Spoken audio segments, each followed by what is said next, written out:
Il y a 30 ans, elle fut le théâtre d'un crime particulièrement horrible, quand 6 membres de la famille DeFeo y furent abattus en pleine nuit. Ce qui s'est réellement passé cette nuit-là reste encore aujourd'hui un mystère. Un an après les meurtres, la famille Lutz a emménagé dans cette maison. Ils y passèrent seulement 28 jours et s'enfuirent terrifiés, expliquant que des forces surnaturelles les en avaient chassés. Les médias se jetèrent frénétiquement sur leur histoire, ils devinrent célèbres et furent l'objet d'un best-seller mondial, L'horreur d'Amityville. On en a tiré de nombreux films, dont le dernier en date est sorti en 2005. Des médiums et des enquêteurs ont prétendu qu'une malédiction avait été jetée sur la maison. D'autres pensent que la version des Lutz n'est rien d'autre qu'une astucieuse arnaque, très lucrative, basée sur la sanglante histoire de la maison. C'est probablement la maison la plus hantée du monde. C'est sans doute aussi la plus connue. Quel que soit le phénomène, ça a été une conjonction d'événements et de personnalités. Et ça s'est mélangé pour donner un orage psychique parfait. C'est juste un tissu de mensonges motivé par une raison plutôt simple. Commercialement, ils ont fabriqué une superbe arnaque. Leur version n'est pas une histoire vraie. Mais s'ils disaient que c'est vrai, comment pourriez-vous les traiter de menteurs? Trop de choses se sont passées pour tout nier et prétendre que tout était normal. Je crois que la véritable horreur d'Amityville, c'est moi. Parce que c'est moi qu'on a condamné pour les meurtres de ma famille. D'après eux, c'est moi qui ai fait le coup. C'est moi qui suis censé être possédé par le démon. Quelle est la vérité sur cette maison? Et est-il vrai qu'une malédiction s'acharne sur ceux qui y vivent?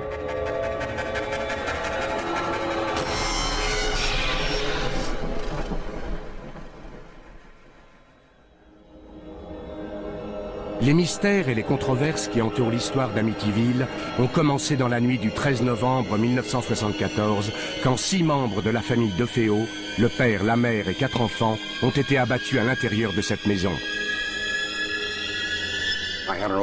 J'étais assis dans mon bureau qui donne sur le devant de la maison. Et mon ami Al Saxon arrive et il me dit « Rufus, j'ai quelque chose à te dire, tu ne vas jamais me croire. Dans la maison d'à côté, ils sont tous morts. »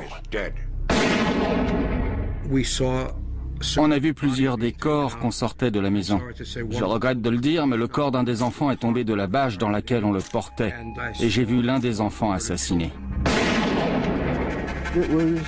C'était affreux, mais c'était une affaire criminelle sans mystère, en tout cas, c'est ce que je me suis dit à l'époque. C'était une atmosphère vraiment étrange, c'était très calme, glacial, un moment suspendu, du genre qu'on n'oublie jamais. C'est une image qu'on garde dans sa tête pour toujours. On avait là une famille de banlieue soi-disant idyllique, d'origine italienne, des catholiques. La famille avait sa propre affaire, une concession automobile. Et bien sûr, à cause de leur nom italien, il y a eu les inévitables rumeurs sur leur lien avec le crime organisé.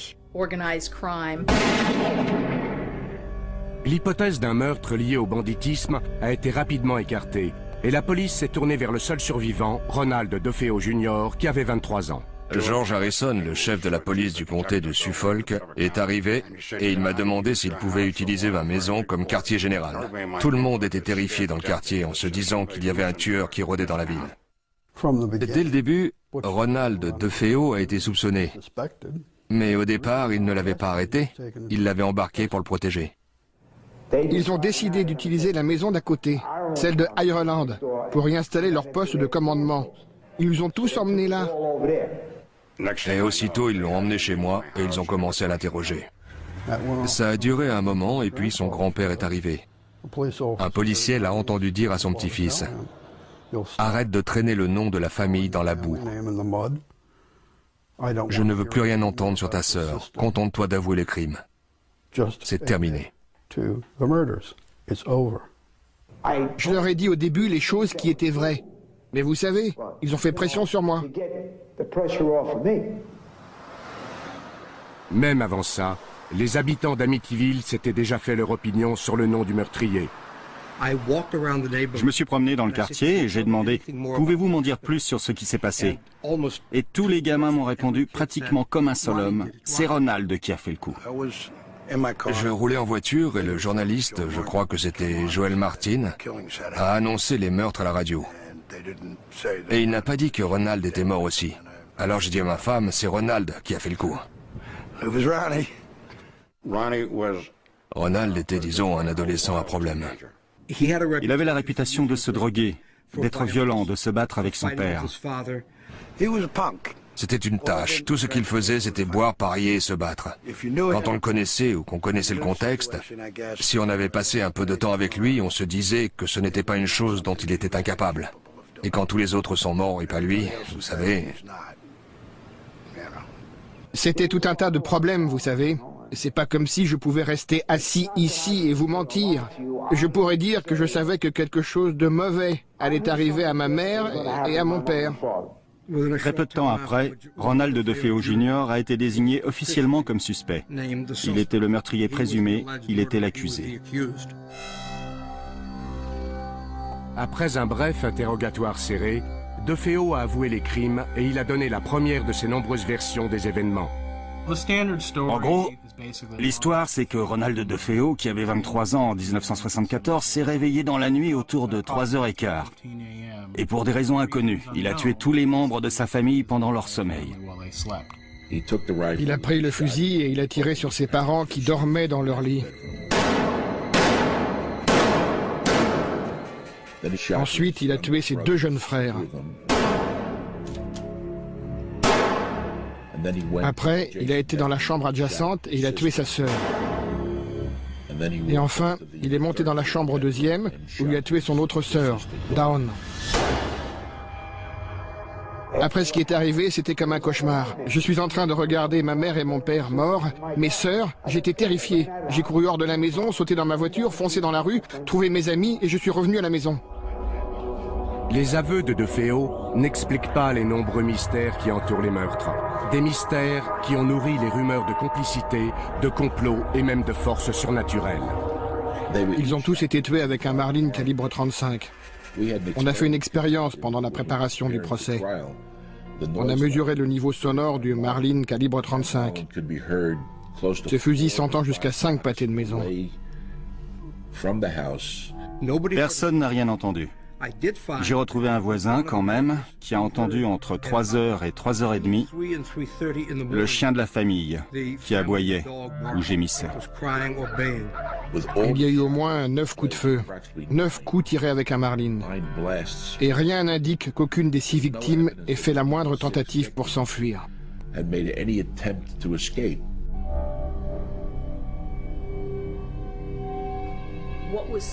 Ce qui est vraiment bizarre, c'est comment on peut arriver à tuer 6 personnes au milieu de la nuit dans un quartier tranquille sans réveiller personne. Un coup de fusil, ça fait du bruit. Ça n'a pas de sens. Ce serait compréhensible si on envisage un autre homme armé qui les tenait en joue, jusqu'à ce que Ronald revienne et fasse ce qu'il a fait. Je me suis dit que les corps avaient peut-être été déplacés. Les rapports d'autopsie montrent que non, ils n'ont pas été déplacés. On les a bien trouvés là où ils avaient été tués. On n'a trouvé aucune trace de drogue dans leur sang. Et encore une fois, les victimes ont été retrouvées sur le ventre, les bras écartés, comme si on les avait disposés là. Il y a quelque chose de systématique, de très méthodique, qui semble indiquer la présence de plus d'une personne. Les curieuses anomalies de la scène du crime ont provoqué de nombreuses spéculations sur l'identité de la personne ou de la chose responsable de ce carnage. Après que Ronald DeFeo eut avoué avoir tué toute sa famille, l'avocat William Weber hérita de la lourde tâche de le défendre. Weber commença son enquête par la vie quotidienne de la famille avant les meurtres. La vie de famille dans la maison DeFeo était du genre bizarre, inhabituel. D'un côté, il semblait très religieux. Il y avait des objets du culte plein la maison, des statues dans le jardin. Mais quand M. DeFeo était à la maison, c'était des bagarres constantes, des disputes, des cris, des hurlements. Ça dépassait de loin les conflits habituels qu'on peut avoir en famille. Si j'ai bien compris, il y avait des bagarres qui se déclenchaient sans raison particulière. Le père piquait des crises de rage terribles. Et Ronald DeFeo en était souvent la victime. Les amis de Ronald avaient peur d'entrer dans la maison parce qu'ils avaient peur de son père. On a un témoignage selon lequel le père a battu sa femme en présence des amis de Ronald. Ce genre de violence conduit souvent à d'autres violences envers ceux qui sont plus faibles et plus soumis. Donc, au-delà de ces belles apparences tranquilles, il y avait des problèmes dans la famille. Beaucoup de gens m'ont parlé des mauvais traitements que son père lui avait infligés dans son enfance. Mais on a aussi des témoignages de l'amour que lui portait sa mère et des relations étroites qu'il avait avec ses frères et l'une de ses sœurs. En résumé, il avait une personnalité difficile, peu ordinaire. On était une famille très unie, vous savez. C'est dommage ce qui est arrivé. Mais c'est arrivé. Ronald DeFeo, dès son emprisonnement, a commencé à délirer, en racontant que c'était le diable qui lui avait fait faire ça. Un pasteur m'a observé dans la salle du tribunal pendant que je faisais ma déposition. Selon lui, pour parler comme ça, il fallait que je sois possédé par le démon. Je crois qu'il lui manquait une case. Il fallait qu'il soit cinglé pour tuer toute sa famille, ou au moins en train de le devenir. J'ai demandé à un ami et associé, le docteur Daniel Schwartz, de l'examiner. Son avis de professionnel, c'est que Donald a agi dans un état de conscience altéré. Il ne comprenait pas la nature de ses actes. Il ne savait pas que ce qu'il faisait, c'était mal. Je ne me contrôlais pas. Je n'étais pas en contact avec la réalité au moment où j'ai fait ce que j'ai fait. Je n'avais aucun contrôle. Weber décida de plaider la folie. Quand il procéda à l'interrogatoire de son client pour savoir ce qui s'était passé la nuit des meurtres, Ronald lui décrivit une suite d'événements étranges qui lancèrent les controverses sur la véritable identité du ou des coupables. Ronald avait pris je ne sais quelle drogue. Il regardait un film de guerre à la télévision. À la fin du film, Ronald était seul dans la pièce. Il a dit au départ qu'il pensait avoir entendu des membres de sa famille dans une autre pièce qui complotaient de l'assassiner. Une chose qu'il a dite, et parfois il la disait en ricanant, donc je ne suis pas sûr que ce soit vrai. Mais il a dit, une femme au manoir m'a donné le fusil, et j'y ai été, et j'ai tué tout le monde. Selon son témoignage original, à un moment donné, un démon aux mains noires couvert d'une capuche lui a donné l'arme. Et il est monté à l'étage et il a commis le meurtre. Il a dit le meurtre, pas les meurtres. Pendant le procès, un expert a soutenu que DeFeo n'avait peut-être pas agi seul. Herman Reyes était criminologue, cité par la défense. Pendant un huis clos, on avait fait sortir le public. Herman Reyes a déclaré au juge et au procureur que certains corps avaient été déplacés, qu'ils n'avaient pas tous été tués là où on les avait trouvés. Il a aussi déclaré qu'il croyait que plusieurs armes avaient servi, et pas juste un fusil de chasse. Bizarrement, bien des années plus tard, le journaliste Rick Moran fut contacté par un agent de la brigade des stupéfiants qui lui apprit que la maison des DeFeo était sous surveillance à l'époque des meurtres et qu'il avait vu la sœur de Ronald, Dawn, sortir de la maison. La nuit du meurtre, ce policier a vu Dawn DeFeo sortir de la maison avec un fusil. Elle était vêtue d'un sweat à capuche et portait des gants. Il l'a vu jeter le fusil sur le siège arrière de sa voiture et filer en direction de la pointe où se trouve un quai d'embarquement. C'est exactement là qu'on a retrouvé le fusil, mais la police pense que c'était plus tard. Quand Ronald raconte qu'un démon aux mains noires avec une capuche s'est approché de lui et lui a donné l'arme, et qu'il n'a pas bougé, je crois que c'est vrai. Je crois qu'il n'était pas en état de bouger. Le démon dont il parle, c'était sa propre sœur. La chemise de nuit de Dawn DeFeo porte des traces de poudre non brûlée, ce qui indique qu'elle a peut-être tiré avec ce fusil cette nuit-là. La théorie de Moran, c'est que Ronald et sa sœur Dawn avaient comploté l'assassinat de leurs parents. Je pense que la nuit où ils ont décidé de faire ça, Ronald n'était pas en état de le faire, et que Dawn a pris le fusil et a commis les meurtres.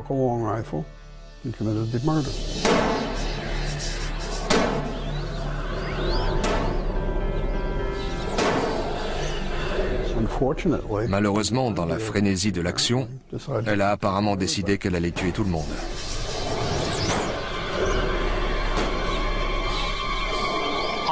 J'ai toujours pensé qu'effectivement, il y avait quelque chose de spécial entre Ronald DeFeo et sa sœur Dawn. Certains disent que c'était incestueux, je ne sais pas, mais il y avait une relation spéciale, un lien particulier. Peut-être le lien du secret. C'est elle qui a été tuée le plus violemment, sa tête a complètement explosé. La théorie, c'est que Don DeFeo a tué toute sa famille et que Ronald, de désespoir, a tué Don.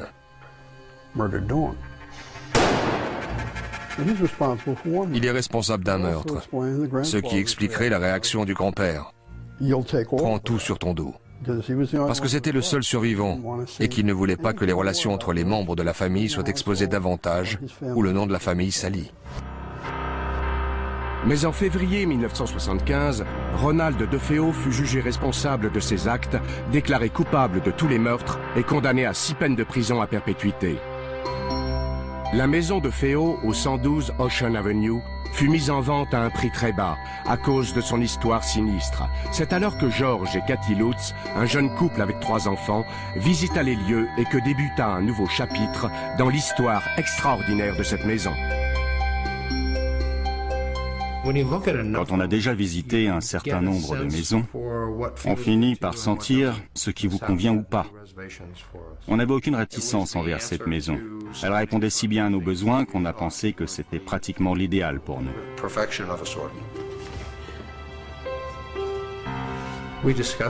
Nous avons discuté ensemble, en famille, des événements qui s'étaient déroulés dans la maison et la conclusion, c'est qu'aucun d'entre nous ne se sentait mal à l'aise à cause de ce passé.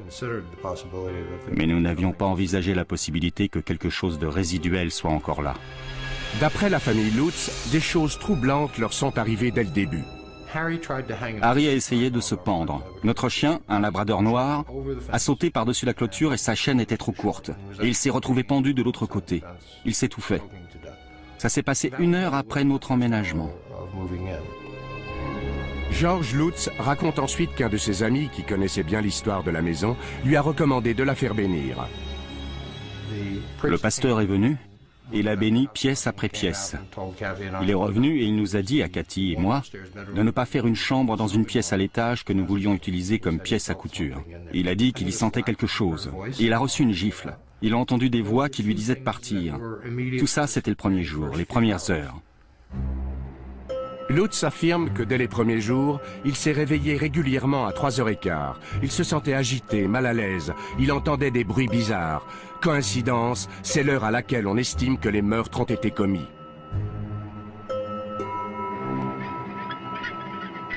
J'ai été très malade dans la maison et j'ai perdu beaucoup de poids. J'ai manqué des jours de travail. Mon hygiène personnelle a changé là-bas. Il subissait des changements de caractère. Il se mettait en colère contre ses enfants. Il se disputait avec Cathy. Il n'arrivait pas à se réchauffer. Il était constamment dehors, à couper du bois, à faire du feu. Cathy allait de pièce en pièce et elle y ressentait des choses différentes. Elle a été enlacée parce qu'elle pensait être une présence, une femme. Quand elle me l'a dit, elle avait très peur. Ça la perturbait beaucoup. Les Lutz racontèrent que des nuages de mouches infestaient certaines pièces. C'est franchement inhabituel en plein hiver. Ils devenaient aussi de plus en plus inquiets devant l'attitude de leur fille Missy. Missy a commencé à expliquer à Cathy qu'elle avait un ami, qu'il s'appelait Jody, et qu'il se présentait à elle sous la forme d'un gros cochon. Quand Jody lui a dit qu'il était content qu'elle habite ici et qu'elle y resterait pour toujours, ça a été très perturbant. Les Lutz racontent que de plus en plus de choses étranges se passaient autour d'eux. On entendait des cris la nuit, et des gens qui marchaient la nuit, et les enfants disaient des choses bizarres, et la température variait dans la maison, et on découvrait des taches sur la moquette le matin, et la porcelaine des toilettes qui devenait progressivement noire. Quand on y pense et qu'on commence à en parler, il y avait évidemment quelque chose de pas normal. Ils n'aiment toujours pas parler de ce qui est arrivé la dernière nuit, de ce qui les a finalement poussés à quitter la maison.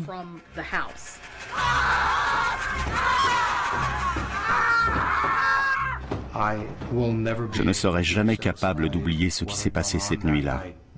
Et les garçons, l'air qu'ils avaient, et ce qu'ils ont dit quand ils sont descendus ce matin-là.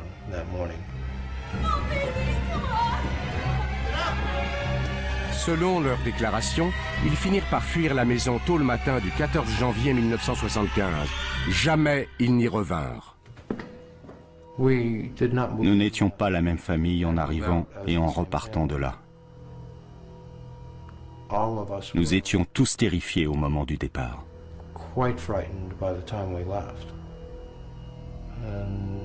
Alors qu'on ne connaissait pas la peur en emménageant. Et rien que la peur nous a tous changés. Les Lutz s'installèrent chez la mère de Cathy et George prit des mesures pour faire enquêter sur la maison. J'avais contacté un type qui s'appelait Kaplan, qui s'était présenté comme parapsychologue. Mais j'ai découvert qu'il était vampirologue, ce qui était censé lui donner de la crédibilité, mais pas avec moi. Mon mari lui a dit « Nos services ne vous coûteront rien, mais nous sommes une organisation de services publics et si on découvre quelque chose qui confirme ce que vous dites, on dira au public ce qu'on a trouvé. Et si on trouve qu'il n'y a rien, on le dira aussi au public. Et si on découvre que vous nous racontez des salades et que c'est une arnaque, on le dira aussi. » 3 jours plus tard, George Lutz rappela Kaplan. Il était très mécontent de ce que mon mari avait dit dans le journal, qu'il mènerait une enquête. Et il lui a dit « Je vous avais dit que je ne voulais pas de publicité. Vous savez, maintenant, je vais être obligé d'annuler, de repousser votre enquête d'au moins 2 semaines, parce que je ne voulais aucune publicité autour de ça. » Et le lendemain, mon mari a découvert que la veille au matin, Lutz et sa femme avaient fait une conférence de presse.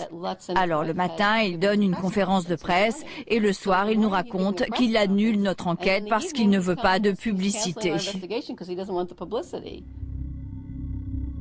Pour couronner le tout, la conférence de presse avait été organisée par William Weber, l'avocat de Ronald DeFeo. À l'époque, Weber le défendait encore, puisqu'il avait fait appel de la première condamnation. Apparemment, la famille Lutz et lui s'étaient rencontrés juste après qu'ils aient quitté la maison. William Weber avait organisé cette conférence de presse pour Newsday. Et il nous avait dit que Newsday réclamait notre présence. Ça a mis la puce à l'oreille de mon mari. Pourquoi est-ce que William Weber, avocat du tueur en série Ronald DeFeo, représente maintenant ce monsieur Lutz qui a emménagé dans la maison juste après? Et c'est quoi le rapport? J'ai été contacté par un certain Paul Hoffman, qui à l'époque était journaliste pigiste, et qui m'a dit que les Lutz aimeraient me rencontrer. Et je lui ai dit, vous savez, moi aussi j'aimerais les rencontrer. Parce que par ailleurs, on m'avait fait la promesse verbale que nous toucherions une avance importante pour un livre et pour un film. Pendant nos premières rencontres, jamais Weber n'a abordé ce sujet. Il voulait surtout aider son client à obtenir une aide psychologique. En tout cas, c'est ce qu'on nous a amené à croire. Il pensait que ce qui nous était arrivé était un indice de ce qui pouvait très bien l'avoir affecté lui aussi. William Weber prétend que pendant l'un de ses rendez-vous, il leur a révélé des détails clés sur les meurtres, des détails qui prendraient plus tard une importance capitale dans l'histoire des Lutz. Ça a duré de 9 ou 10 heures du soir jusqu'à 3 heures du matin. On a bu du vin, et je ne pourrais pas vous dire combien de bouteilles, mais il y en a eu beaucoup. J'avais des photos de la scène du crime, et d'après ces photos et d'autres faits que je leur ai racontés, nous avons échafaudé ce qui deviendra plus tard une partie de la version des Lutz sur l'aspect possédé de leur affaire. Les Lutz m'ont fait écouter des enregistrements qu'ils avaient faits avec William Weber. Et en fait, avant de passer la bande, George Lutz m'a fait une remarque préliminaire. Il m'a dit « Je ne suis pas très fier de ça ». Par exemple, je leur montrais des photos de la poudre vert sombre qui recouvrait tout dans la maison. C'est une poudre utilisée par la police pour trouver des empreintes digitales. Et il faisait « Waouh, regardez, c'est la bave visqueuse qui soigne des portes. » J'avais des photos de la chambre de Down, au 2e étage. Elle était pleine de mouches mortes. Eh bien, ils ont pris la chambre de Down et ils ont mis qu'il y avait tout le temps des nuages de mouches. Ils ont annexé les faits que je leur racontais sur l'affaire et ils les ont intégrés dans leur livre. Je pense que quand ils ont dessoudé le matin suivant, ils ont dû se dire que peut-être tout ça n'était pas bien. Mais sur la bande, William Weber avait déjà... il paraît qu'il a dit « Eh, on peut faire des films, des livres, il y aura des droits. » Il parlait déjà pourcentage et contrat. Il avait un projet avancé d'un contrat avec DeFeo pour un livre et un film. Et il nous a envoyé un contrat qui prévoyait de payer DeFeo quelque chose comme 5% de ce qu'on gagnerait. Et donc William Weber était en train d'essayer de rémunérer DeFeo pour ses meurtres. À ce moment-là, on a cessé tout contact avec Weber. Ils ont complètement disparu de Long Island après ça. L'intérêt pour Amityville a grandi avec l'implication des Lutz. Channel 5, la chaîne de télé de New York, voulait absolument le scoop. J'ai contacté George Lutz et je lui ai dit « Votre famille a besoin d'aide ». On voyait bien qu'ils étaient terrifiés. Laura Didio a appelé un couple de parapsychologues célèbres dans le Connecticut, Ed et Lorraine Warren. Le genre de travail que nous faisons, c'est d'enquêter sur le paranormal, le supernaturel et le préternaturel. Les phénomènes hantés causés par les esprits humains ou par les activités des esprits frappeurs ou par les fantômes démoniaques non humains. Nous avons travaillé sur de nombreux cas de possession et d'exorcisme et la Warner Brothers a les droits sur notre vie. George Lutz nous a accueillis à la limite de la propriété. Il ne voulait même pas mettre le pied sur le terrain. Il y avait un sentiment horrible de mauvais présage à travers toute la maison. On sentait que la maison était infestée par quelque chose d'autre que par des esprits humains. C'était certain. C'était plus qu'évident.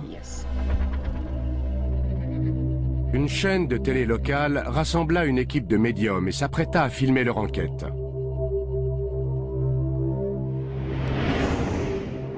Ils firent venir des parapsychologues, ils amenèrent aussi des médiums et ils décidèrent de pénétrer dans la maison dans la nuit du 6 mars 1976.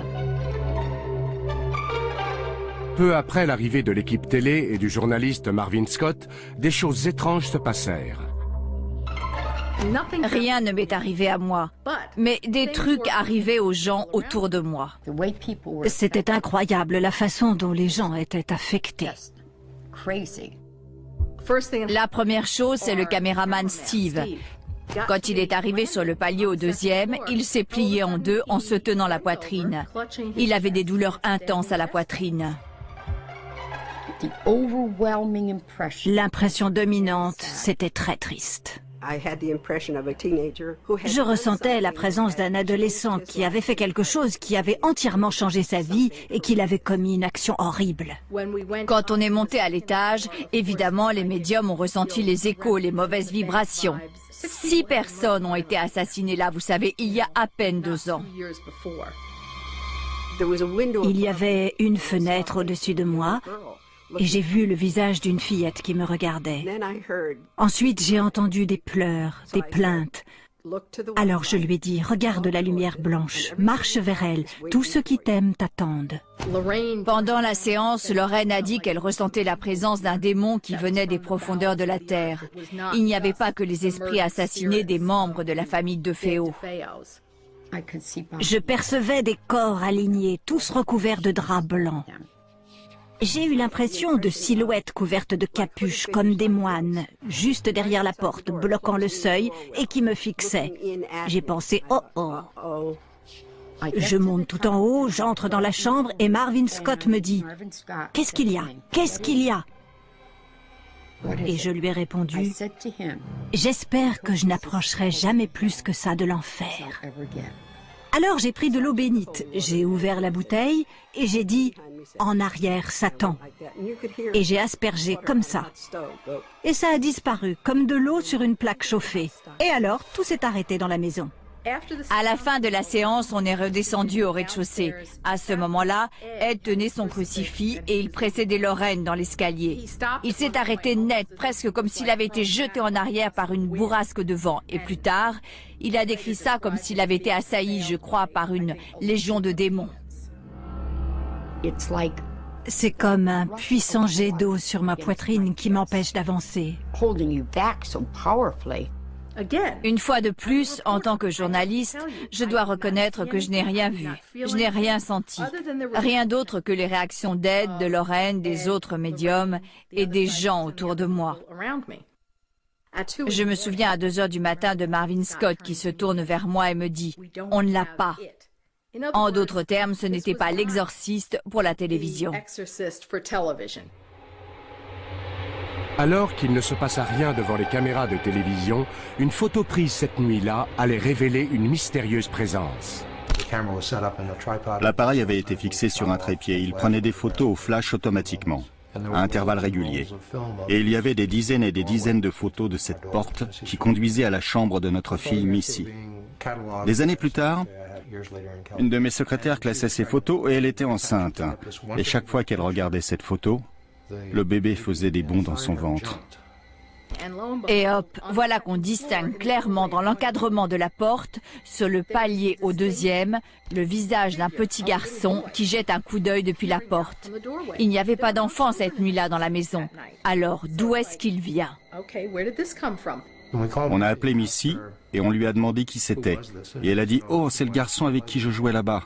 C'était la première fois qu'on en entendait parler. Les Lutz ne revinrent jamais au 112 Ocean Avenue. La banque récupéra la propriété et leurs meubles furent vendus aux enchères. George et Cathy partirent s'installer en Californie en affirmant qu'ils devaient échapper. C'était comme un homme qui avait écrit 50 livres dans le domaine des médiums. Les esprits frappeurs, les fantômes de la Maison Blanche, des fantômes dans chaque maison qu'il a visitée. Le 13 janvier 1977, Holzer, William Weber et Laura Didio pénétrèrent dans la maison en compagnie d'Ethel Johnson Meyers, une médium célèbre pour ses transes profondes. Tout ce qu'il me faut, c'est un bon médium capable de transes profondes. Comme ça, s'il y a la moindre entité, elle peut utiliser les cordes vocales du médium pour discuter avec moi. C'était vraiment étrange et très choquant de voir la transformation physique que subit cette femme. Dès qu'elle est sortie de la voiture, avant même d'entrer dans la maison, elle a dit « Il y a un Indien là-dedans ». D'un seul coup, une pomme d'Adam lui a poussé. Après un moment, cette femme a commencé à parler dans un drôle de charabia. Sa voix s'est abaissée de plusieurs octaves. Et elle parlait avec un chef indien qui était enterré sur ce terrain. Why are they angry? Because it's been a sacred place, and this is over the very, very special chief. Oh, I can't move my face.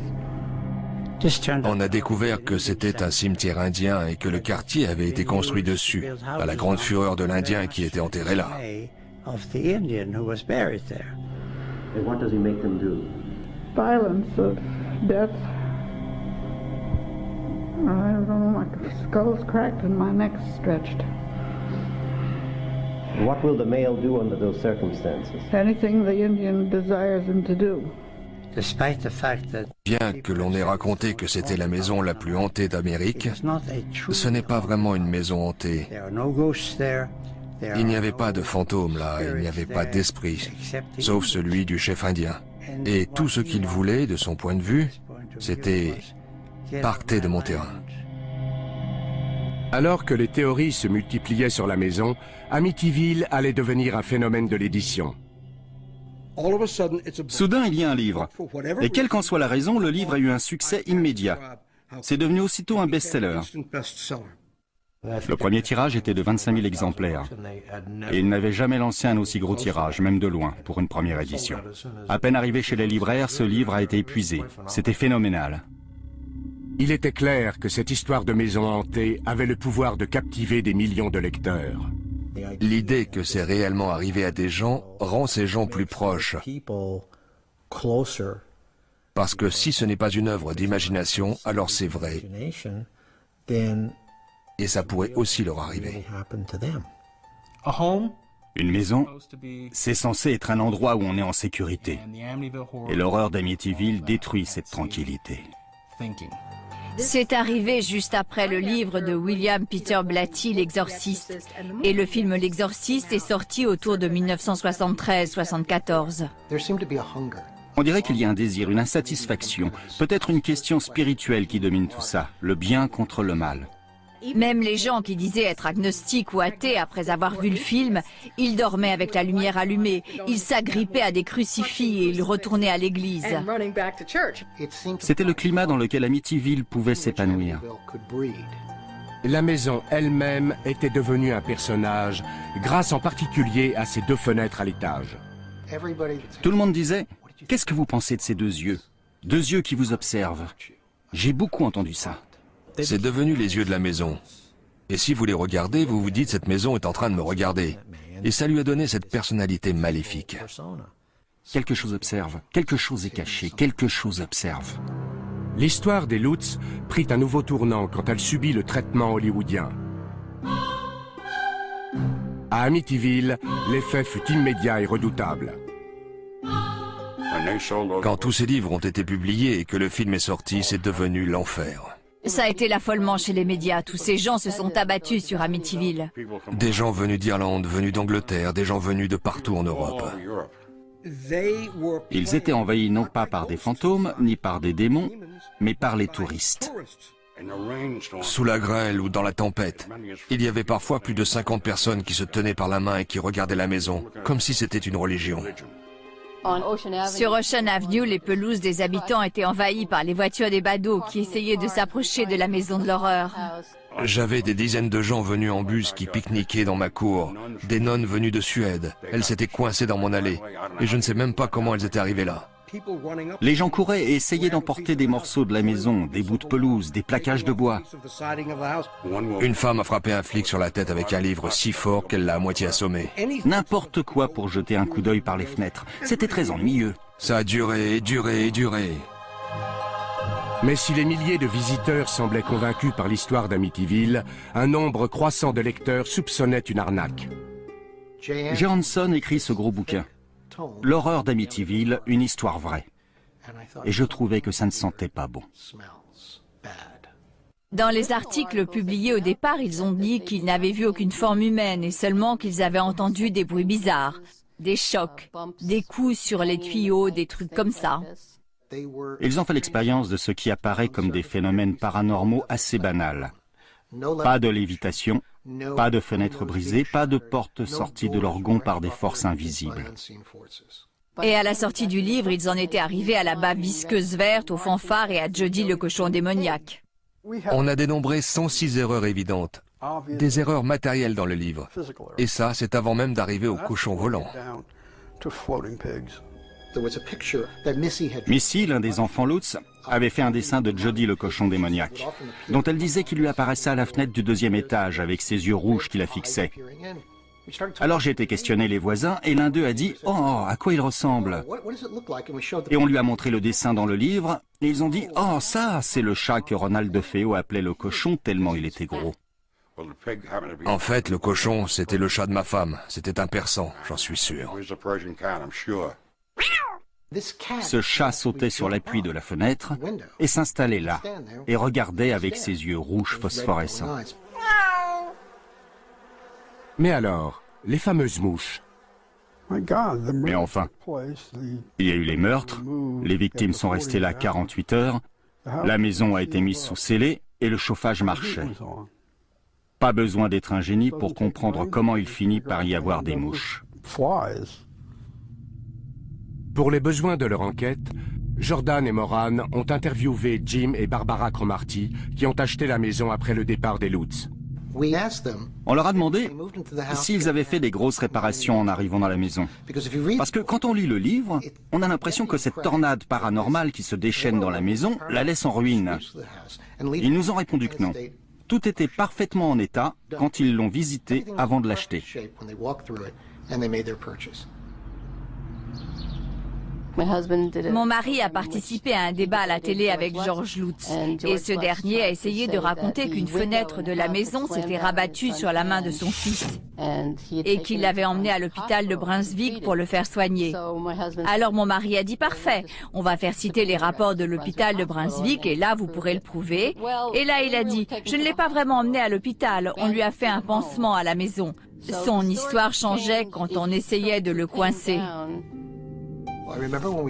Je me souviens qu'il y avait une fenêtre dans une pièce au 2e étage. Et il prétendait que si on était au milieu de la pièce, la fenêtre s'ouvrait et se refermait brutalement toute seule. Donc on a été dans cette pièce, Rick et moi. Et Rick a remarqué que le plancher avait l'air inégal. Et il a commencé à appuyer du pied sur le plancher. Et soudain, la fenêtre s'est ouverte. J'ai cru que j'allais bondir hors de mes chaussures. J'ai hurlé. Les contrepoids étaient mal installés et la fenêtre était déréglée, de telle manière qu'on pouvait parfaitement l'ouvrir et ensuite la refermer du milieu de la pièce. Il y a beaucoup de confusion autour de ça. Je ne sais pas si ça sera jamais éclairci. Parlant du mal, le mal c'est l'absence de Dieu, et donc la confusion en fait partie. Les sceptiques ont rassemblé leurs preuves et les croyants se sont préparés à la bataille. Mais où est la vérité dans l'horreur d'Amityville?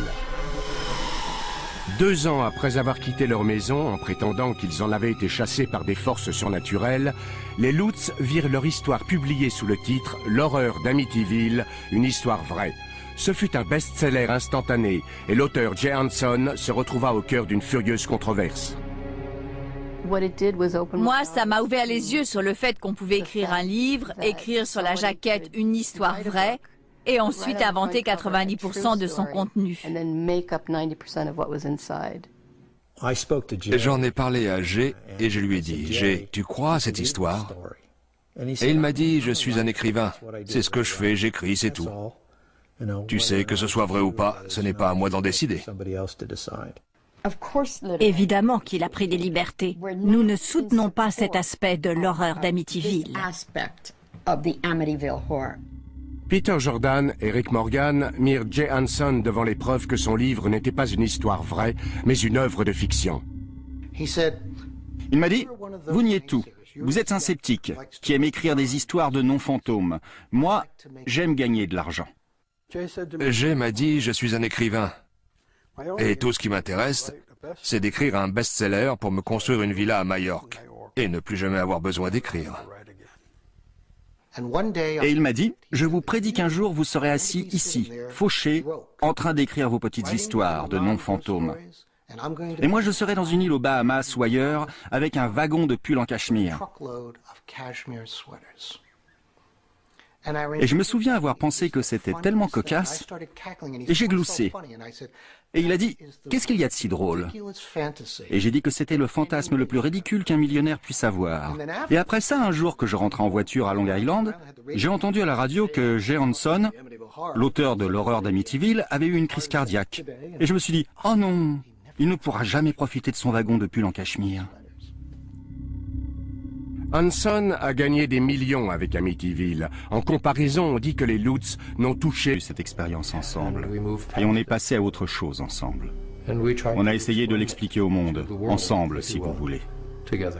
Sa disparition signifie que j'ai perdu celle qui a partagé cette expérience avec moi. Cela ne donne pas le droit à qui que ce soit de créer une version révisionniste de ce qu'elle avait à dire de son vivant. Mais il y a des gens qui croient que les disparitions de George et Kathy Lutz sont les exemples les plus récents de l'influence maléfique de la maison d'Amityville. Une des choses qui lui sont arrivées dans cette maison, c'est qu'elle s'est regardée dans un miroir et qu'elle a vu cette vieille femme dans le reflet. Elle est morte à Phoenix, d'une maladie respiratoire qui l'a fait vieillir de 30 ans. Et quand elle est morte, elle avait l'air très vieille. Ça a touché Ronald DeFeo d'une certaine manière. Ça a touché les Lutz d'une autre manière. Ça touche tous ceux qui entrent dans cette maison. Beaucoup de choses se sont passées dans cette affaire. Et ces morts inhabituelles Il faut les attribuer à des coïncidences. Et rien d'autre. Les gens veulent croire à quelque chose de surnaturel. Il y a quelque chose qui nous dépasse. Il y a un paradis, il y a un enfer, il y a des prières exaucées, il y a des esprits, il y a des fantômes. On veut croire à ce genre de phénomène. On en éprouve le besoin. Et sur ce besoin se greffe le facteur crédulité. Franchement, quand quelqu'un dit « Oh, c'est une histoire vraie »,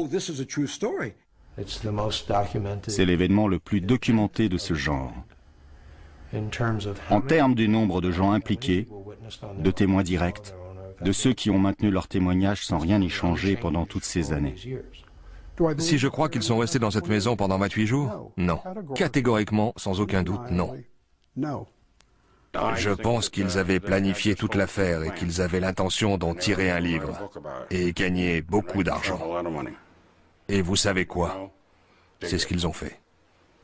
Quand une histoire est trop belle pour être vraie, et c'en est un exemple parfait, probablement l'exemple le plus monumental de succès que j'ai jamais rencontré et que je ne rencontrerai jamais de toute ma vie.